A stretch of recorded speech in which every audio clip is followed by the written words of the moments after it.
लड़ियां टूटे चमक चंदन हार की, छह लड़ियां टूटे चमक चंदन हार की।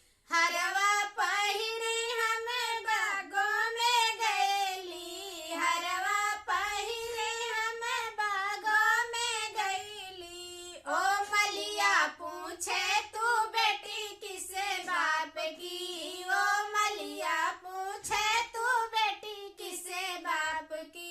बेटी हवलदार की बहू थानेदार की, बेटी हवलदार की बहू थानेदार की। हाथ मत लगाना बहन गुंडेबाज की, हाथ मत लगाना बहन गुंडेबाज की। छह लड़ियां टूटे चमक चंदन हार की, छह लड़ियां टूटे चमक चंदन हार की। हरवा पहिरी मैं कुआं पे गईली, हरवा पहिरी मैं कुआं पे गईली।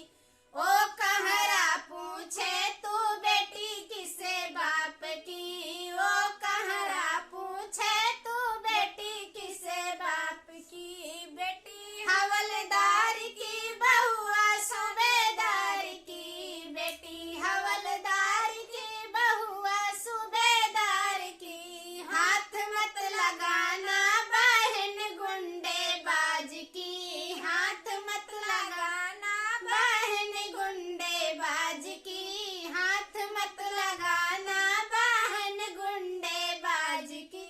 छह लड़ियां टूटे चमक चंदन हार की, छह लड़ियां टूटे चमक चंदन हार की।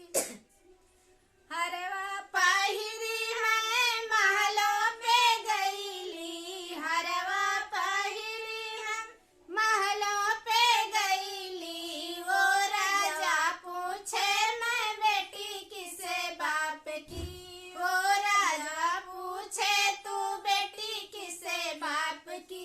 बेटी हवलदार की बहुआ थानेदार की, बेटी हवलदार की बहुआ थानेदार की। हाथ मत लगाना बहन गुंडेबाज की, हाथ मत लगाना बहन गुंडेबाज की। छह लड़ियां टूटे चमक चंदन हार की, छह लड़ियां टूटे चमक चंदन हार